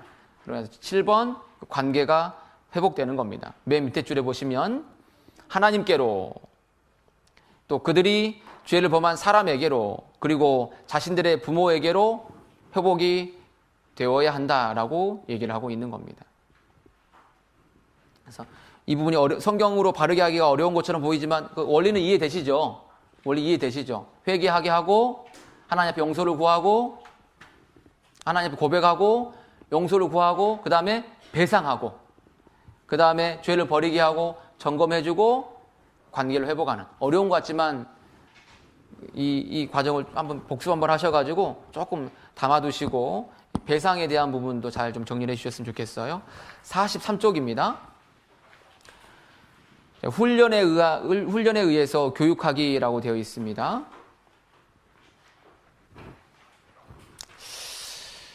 이제 좀 드리고 싶은 얘기가 있긴 한데 이것은 조금 어려울 것 같고요.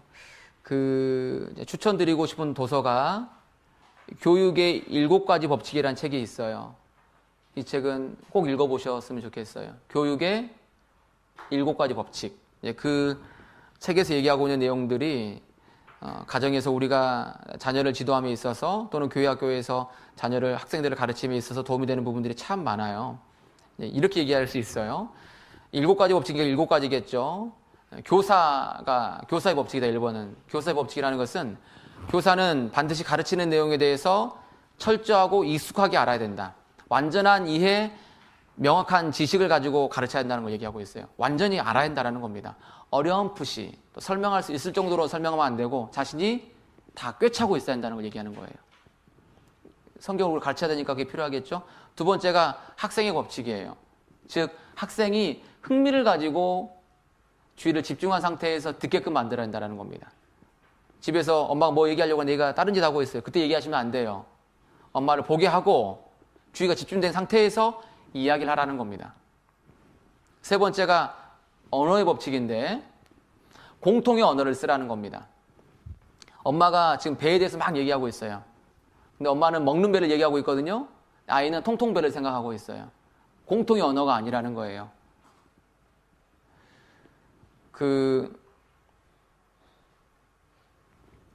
전력이라는 말이 있잖아요. 전력하면 무엇이 떠오르세요? 전기 떠오르시죠? 아니 무엇이 떠오르세요? 전투력. 전력이라고 말하지만 2가지 다른 의미를 가지고 있잖아요. 나는 전력이라고 얘기하고 있는 거예요. 저는 전투력이라고 얘기하고 있는데 듣는 사람은 전기로 이해하고 있다면은 이거 이야기가 충분히 전달이 안 되죠. 그래서 공통의 언어를 써야 돼요. 엄마가 말하는 이 전력이라는 것은 예를 들면 이런 의미단다라고 그 단어를 다시 설명해주고, 그래서 공통의 언어로 설명이 될 수 있도록, 이게 중요한 부분이에요. 그 언어의 법칙입니다. 그 다음에 수업의 법칙은 뭐냐면 이런 겁니다. 이미 아이가 알고 있는 것, 이미 아이가 체험한 것, 그것의 바탕으로 교육이 이루어진다는 거예요. 이미 알고 있는 걸 통해서, 이미 경험한 걸 통해서 그 다음 것이 이해가 된다는 거죠. 그래서 아이가 알고 있는 걸 가지고 설명하셔야 된다 이 말이에요. 새로운 걸 설명할 때. 가르치는 과정의 법칙이라는 것은 뭐냐면 아이가 머리를 쓸 수 있도록, 생각할 수 있도록 도와주는 거고, 배우는 과정의 법칙, 학습의 법칙이라는 것은 아이가 말할 수 있을 때까지, 표현할 수 있을 때까지, 안 보고 말할 수 없다면 알고 있는 게 아니에요. 안 보고 말할 수 있을 때까지 설명하는 게 중요한 겁니다. 그리고 마지막이 복습 적용의 법칙인데, 이걸 설명을 드리는 이유가 거기 때문에 그래요. 현재 나라는 사람이 있고 내가 원하는 목표가 있습니다. 그런데 여기를 연결하는 고리라는 것이 있는데 이 고리를 잃어버렸다라는 거예요. 이 고리만 있다면 이쪽으로 나아갈 수 있을 텐데, 그래서 잃어버린 고리라고 얘기를 하는데, 그 잃어버린 고리가 이겁니다.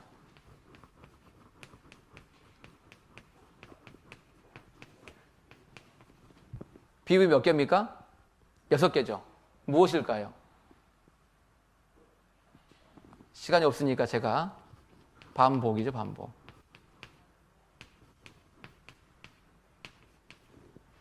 반복. 반복이 되어야 이루어진다라는 겁니다. 그러니까 변화라는 것은 단회적으로 일어나는 것이 아니라 꾸준한 실천에 의해서 이루어진다라는 겁니다. 그게 훈련을 얘기하는 거예요. 훈련입니다. 매일 하고 있는 것이 있어야 돼요. 매일 항상 하고 있는 것. 그래서 중요한 것이 1번 암송훈련이라고 되어 있죠. 암송훈련.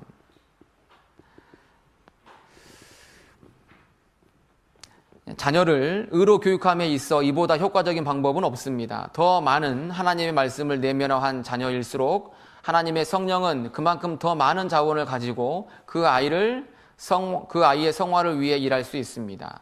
성령의 가장 중요한 무기, 성령의 검, 곧 하나님의 말씀을 공급해 주어야 됩니다. 자녀의 암송의 좋은 점 하나, 둘, 세 가지가 있죠. 좋은 장점이 있다는 겁니다. 문제를 바르게 하고, 죄를 버리게 하고, 새로운 습관을 개발하게 하고, 새로운 문제를 미리 예방할 수 있는. 그런데 아이들이 암송하기를 싫어하잖아요. 그죠? 그럼 어떻게 해야 될까요?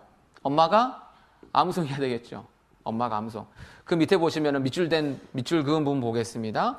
성경 한 구절을 암송하면 하나님의 생각 한 부분을 암송하는 것입니다. 그리고 성경의 한 단락 혹은 한 장 전체를 내면화하여 암송하면 저절로 하나님 사고의 패턴을 암송하게 된다라는 겁니다. 암송이 그래서 아주 중요한 거예요. 그래서 자녀에게 말씀을 싣는 그 포인트를 잡는 좋은 방법 중에 하나가 암송이다. 암송을 좀 많이 실천해 보세요. 그래서 제가 쓴 암송은 이제 제 책상 위에 항상 이렇게 올려놓고 있습니다. 이렇게. 이것은 명함 케이스예요. 명함 케이스 이거 팔아요. 그래서 이걸 팔고 이것은 이제 암송 카드죠. 앞에 여기는 말씀이 적혀 있고 뒤에는 구절이 적혀 있죠. 고린도후서 4장 12절 말씀이죠. 그런즉 사망은 우리 안에서 역사하고 생명은 너희 안에서 역사하느니라. 고린도후서 4장 12절 말씀을 한참 외우고 있어요. 몇 번 외웠냐? 현재 91번 외운 거예요. 91번이라고 써져 있잖아요. 이걸 처음에 한 30번 정도는 이 구절을 계속 읽어요. 방금 한번 했으니까 이렇게 누르죠. 한 30번 정도는 그냥 읽기만 하는 거예요. 이렇게 누르면서. 그러면 외워져요. 이제 그 다음부터는 안 보면서 들고 다니면서 그런즉 사망은 우리 안에서 역사하고 생명은 너희 안에서 역사하느니라. 고린도후서 4장 12절. 이렇게 외우고 다니죠, 제가. 그리고 제가 집에 이걸 들고 갈 때가 있어요. 그러면 저희 딸이 이걸 뺏어요. 아빠 해봐 그래요, 저한테. 그러면 제가 이제 외우면 지가 딱 눌러요, 이렇게. 제 첫째 아이에게 시켰는데 부작용이 나타났어요. 수업 시간에 공부 안 하고 맨 이거 누르고 있었다고 하더라고요. 그래서 하여튼 연습을 해보셔요. 아이들에게 말고 누가요? 엄마의 내가. 이것은 우리 밥 먹을 때 쓰는 개수기죠, 이거. 하여튼 핸드폰을 손에 쥐지 않고 늘 이곳을 쥐면서 늘 돌아다니셨으면 좋겠어요. 암송이 아주 좋은 방법입니다. 그래서 200번을 채우시면 돼요. 몇 번요? 200번. 하루 만에? 아니요. 이틀 만에? 아니요. 일주일 만에? 아니요. 상관없어요. 200번만 채우시면 돼요. 그리고 나면 다음 구절 넘어가세요. 말씀을 많이 외우려고 하는 겁니까? 한 구절에 정확하게 심으려고 하는 겁니까? 한 구절에 정확하게 심으려고 하는 것이 목적이기 때문에 200번을 채우시고 넘어가시라고요. 그러면 주님의 판단력을 얻을 수가 있어요. 시편 72편이에요.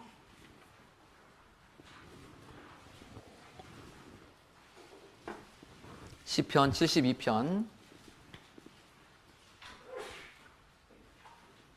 1절입니다.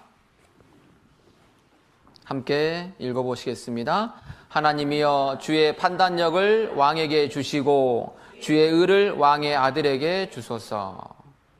저가 주의 백성을 의로 판단하며 주의 가난한 자를 공의로 판단하리니. 판단력, 주의 판단력을 주십시오. 그러면 주의 백성을 또 가난한 자를 올바르게 판단할 수 있습니다. 판단력을 어떻게 주의 판단을 얻을 수 있다고요? 말씀을 외우셔야 돼요. 암송을 하셔야 돼요. 그래서 암송 카드를 이제 과제입니다. 암송 카드를 만드시기 바랍니다.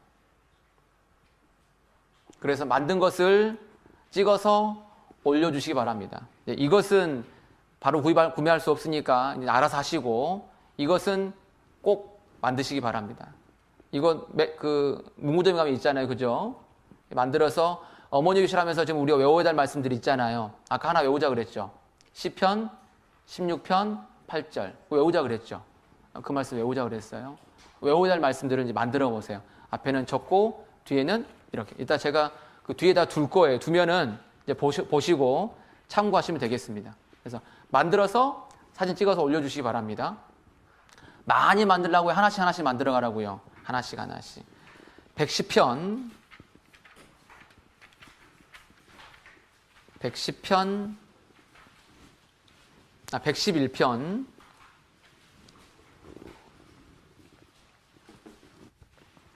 111편 10절입니다. 함께 읽어보시겠습니다. 여호와를 경외함이 곧 지혜의 근본이라. 그 계명을 지키는 자는 다 좋은 지각이 있나니 여호와를 찬송함이 영원히 있으리로다. 여호와를 경외함이 곧 지혜의 근본이라. 그 계명을 지키는 자는, 너무 아름다운 말씀이죠. 다 좋은 판단력이 있다는 거죠. 좋은 지각이 생겨요. 왜? 하나님 그 생각을 내 안에 담고 있으니까. 하나님 어떻게 생각하시고 어떻게 일하시는지 방법을 내가 담고 있으니까 당연히 좋은 지각이 생기죠. 1번 길이냐 2번 길이냐 아니면 제3의 길이냐 헷갈릴 때 있죠. 기다려 볼 수 있어요. 하나님 제3의 길을 내게 보여줄 수 있는 분이세요.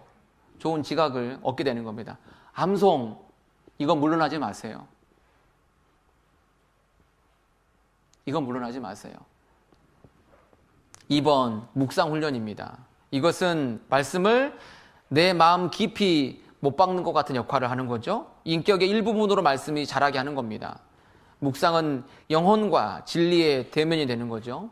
항상 배우나 마침내 진리의 지식이 이룰 수 없는 이유가 묵상이 안 되기 때문에 그래요. 묵상을 어떻게 해야 될까요? 암송하시면 돼요. 우리가 묵상하기 위해서 여러 가지 이제 질문을 던지면서 묵상 연습해 가잖아요. 우리 얼마나 그거 많이 했습니까? 저도 몇 년을 해봤어요. 몇 년을. 맨날 써가면서요. 저 노트에 다 적혀 있어요. 그게. 그때마다 좋았어요. 그런데 많이 안 남아 있더라고요.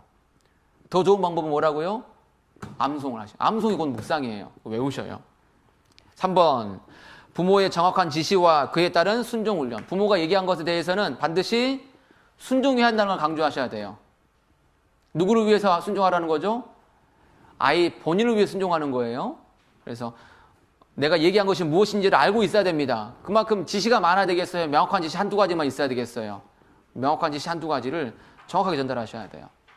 되고 있으면, 하고 있으면 칭찬해주고, 안 되고 있으면 엄마가 얘기했는데 또 얘기해줘야 되고, 성경은 이렇게 얘기하는데 또 전달해줘야 되는 거죠. 4번 성경적 사고와 표현의 생활화라는 겁니다. 성경적 사고와 표현의 생활화를 하라는 겁니다. 성경적 사고. 시간이 조금 아쉽습니다. 하나 더 드릴 게 있었는데 다음에 7강, 8강 때 제가 한 번 더 있으니까 그때 기회가 되면 말씀드리고요. 이 성경적 사고와 표현의 생활 어떻게 하면 될까요? 이것도 암송하면 되겠죠. 자동으로 돼요. 이게 자동으로 돼요. 해보세요.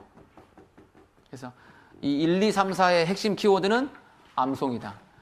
자녀에게 말씀을 심자의 키워드는 엄마가 암송을 해야 돼요. 그리고 엄마가 암송하면 아이가 할까요? 안 할까요?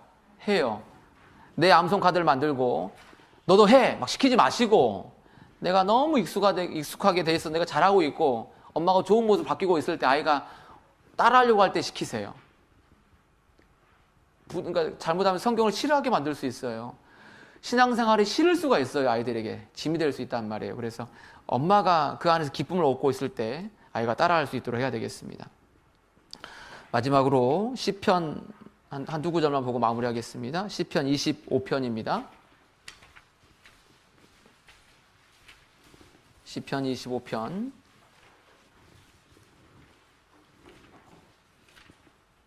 4절 5절입니다. 시편 25편 4절 5절 함께 읽어보시겠습니다. 여호와여 주의 도를 내게 보이시고 주의 길을 내게 가르치소서. 주의 진리로 나를 지도하시고 교훈하소서. 주는 내 구원의 하나님이시니 내가 종일 주를 바라나이다. 기도 제목이죠. 우리의. 그죠? 여호와여 주의 도를 내게 보이시고 주의 길을 내게 가르치소서. 주의 진리로 나를 지도하시고 교훈하소서. 주는 내 구원의 하나님이시니 내가 종일 주를 바라나이다. 우리가 왜 주를 늘 바라고 사느냐? 주님 우리를 구원할 수 있는 분이세요. 어떻게 주님을 바라볼 수 있느냐? 말씀이 내 안에 있어야 주님이 바라봐줘요. 이와 같은 기도 제목이 필요한 거죠. 비슷한 말씀인데 86편도 하나 보시죠. 86편